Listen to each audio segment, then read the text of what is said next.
তা আমরা হিসাব করবো হলো 24 মিলি দিয়ে। যদি 25 মিলি দিয়ে হিসাব করি তখন সেক্ষেত্রে হবে কি আমাদের পয়েন্ট কমা এগুলো চলে আসবে, ঠিক আছে। আর আমরা যদি এই মানে কৌশলের ক্ষেত্রে আমরা 24 দিয়ে হিসাব করব। ধরেন আপনি এই দেখেন আমরা যে হিসাবগুলো, হ্যাঁ বাড়বে কমবে না। 24 দিয়ে হিসাব করলে পয়েন্ট কিছুটা সামথিং বাড়বে কিন্তু কমবে না।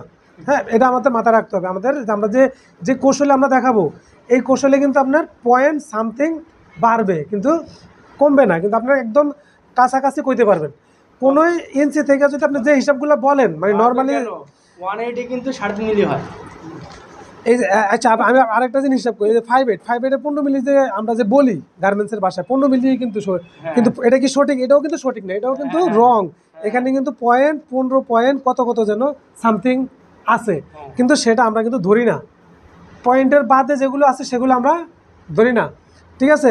তো এখন আমরা কি করব, পয়েন্ট ছাড়া একদম প্রপারলি পয়েন্ট দিয়ে যে বলতে হবে এমন কোনো কথা নাই, কিন্তু আমরা এমন কৌশলটা শিখাই দেবো যে কৌশলে আপনি একদম কাছাকাছি বলতে পারবেন, যেটা আপনার রং ধরতে পারবে না কেউ। ক্লিয়ার কথা? এখন আমরা 1 ইঞ্চির কত দিয়া শুরু করব? 24 মিলি দিয়া। এখানে হলো ইঞ্চি, এখানে হলো মিলি, ঠিক আছে। এরপরে 1 ইঞ্চি আমরা 24 দিয়ে হিসাব করলাম। এখন 1 ইঞ্চির অর্ধেক কত? Half inch. হাফ ইঞ্চি কত? 12 মিলি। এখানে কিন্তু 12 মিলি না, 12 পয়েন্ট কত কত যেন। তো আমি যদি আগে করে রাখছি, কিন্তু এটা কেউ রং ধরবেন না। কমেন্টে যারা আছেন, ভিডিও যারা দেখতেছেন, এটা কিন্তু শুধু কৌশলটা শিখাই দেওয়া, যাতে আপনারা একদম প্রপারলি পয়েন্ট দিয়ে না বলতে পারলেও একদম কাছাকাছি যাতে বলতে পারেন, ঠিক আছে। তো হাফ ইঞ্চির অর্ধেক কত? 12 মিলি। আর এরপরে আছে কত? ধরেন 1/4। আমরা কত করলাম? 1 ইঞ্চিতে 4 ভাগে ভাগ করলাম। এটা কয় ভাগে ভাগ করলাম? 2 ভাগে কত পাইলাম? 12 মিলি। আর যদি আমরা 4 ভাগে ভাগ করি কত পাবো? 6 মিলি পাবো। তারপরে আমরা আরেকটু গভীরে যাব। 4 ভাগে ভাগ করছি, এখন আমরা করব হলো 8 ভাগে, রাইট।